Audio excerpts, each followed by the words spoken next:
Минералды су жайлы не білесіз? Минералды суларды көрген кезде бәріміз ең қауіпсіз пайдалы су деп ойлаймыз. Ал оның зияны бар деген ой бізге көп келе бермейді. Тіпті оның қайдан, қалай алынып жатқаны бізді аз толғандырады. Ал оның құрамында пайдалы элементтер бар ма, жоқ па, тіпті білмейміз. Сондықтан қызықты ақпаратты жіберіп алмай, видеоны соңына дейін көріңіздер. Минералды суды пайдалы деп көбіне біз өзіміз ұзын сонар тізіміз жасап алғанбыз, соларға тоқталып көрсек. Еш қоспасы жоқ, шөлді тез қандырады, құрамында қант жоқ. Диета кезінде еш ойланбастан ішуге болады. Минералды су болғандықтан барлық ауруларға ем. Минералды су болғандықтан организмде жетіспеген минералдарды толтырады. Ал осы минералды сулардың пайдасы жайлы ең алғаш қалай білген? Ғылыми тұрғыдан дәлелденбесе де, ата-бабаларымыз судың пайдасы мен емдік қабілетін көбіне жануарларды бақылау арқылы білген екен. Жануарлар емдік қасиеті бар сулардың қасынан өз емін емдеп жазбайынша сол судың маңынан кетпейтін болған. Ауруы жазылған жануар емі біткен күні өзі мекен еткен судың маңынан тастап кетеді деседі. Минералды сулардың құрамындағы бізге пайдалы элементтер олар көбіне магний, кальций, фтор, күміс, калий. Ал осы пайдалы элементтерді алу үшін жасанды минералды суларды төмендегі әдіспен дайындап оңай алуға болады екен. Өзіңіз көріп отырғандай краннан алынған суға 1/6 ас тұзы, 5 грамм ас содасы қосылып араластырылады.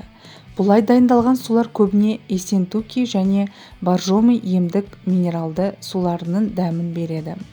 Бірақ пайдасы табиғи сумен салыстырғанда 0. Ресейдің бір өзінде осы Ессентуки мен Боржоми суларын өндіретін 200-ге жуық завод бар екен. Бізде де өз минералды суларымызды ресейлік танымал минералды сулармен салыстырып көрсек, өздеріңіз білетіндей біздегі ең танымал минералды су сарыағаш. Бізде нақты сарыағаш суын қанша компания өндіретіні белгісіз. Дегенмен барынша интернеттен тапқан ақпарат бойынша сарыағаш суын 12 компания нақты өндіретіні дәлелденді.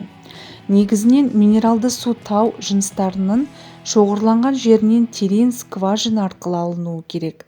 Ал біздің сулар осы қарапайым талапқа сай ма? Біз оны жай ғана судың сыртындағы қағазында жазылған сөздерден ақ білуімізге болады.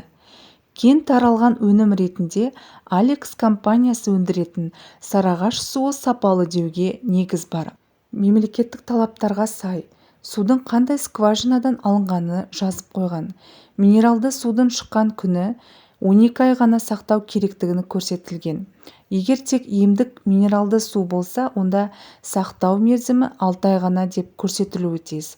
Ал судың минералдағы 1/10 граммды көрсетіп отыр. Бұл дегеніңіз, сіз бұл суды қажетіңізге қарай іше беруіңізге болады. Ал егер судың минералдығы 1/5 мг литр судан асып кеткен болса, онда оны тек дәрігердің кеңесімен ғана ішкен дұрыс.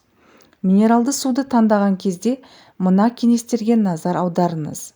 Этикеткада судың анықтамасы мен шығарылған күні, сақтау мерзімі міндетті түрде көрсетілуі керек. Судың химиялық құрамы мен ондағы элементтердің мөлшерінің көрсетілуі. Су алынған скважина номері мен скважина аты. Мемлекеттік талаптарға сай ГОСТ, ТУ номерлері көрсетілуі керек. Өндіруші адресі көрсетілуі керек. Этикетканың дұрыс клейленуіне мән беріңіз. Бұл көрсеткіштер судың сыртында жазылған этикеткадан оқып білуге болатын қарапайым стандарт талаптар екенін ескеріңіз. Ал нақты судың құрамындағы минералды нақты мөлшерін тек лабораториялық жағдайда ғана анықтауға болады. Ал оны нақты скважинадан алынғанын тек радиологиялық әдіспен ғана анықтайды. Сондықтан да өндірушілер өз этикеткаларына өтірік жазбайды деген үміттеміз.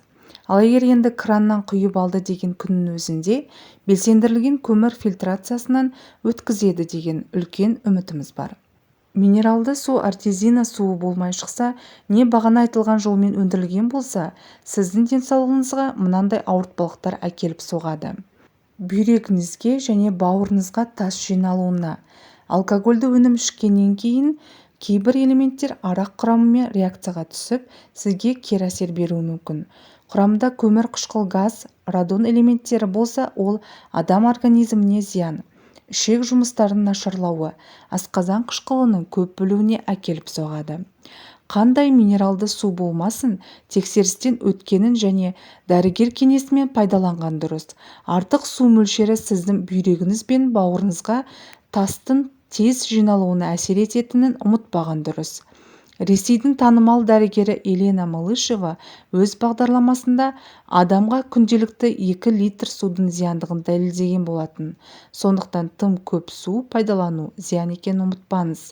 Мамандардың кеңесі бойынша адам ағзасына зиянсыз су скважина, артезиан және бұлақ сулары, ал егер ондай суды күнделікті қолдануға мүмкіндік болмаса, суды қайнатып ішу керек.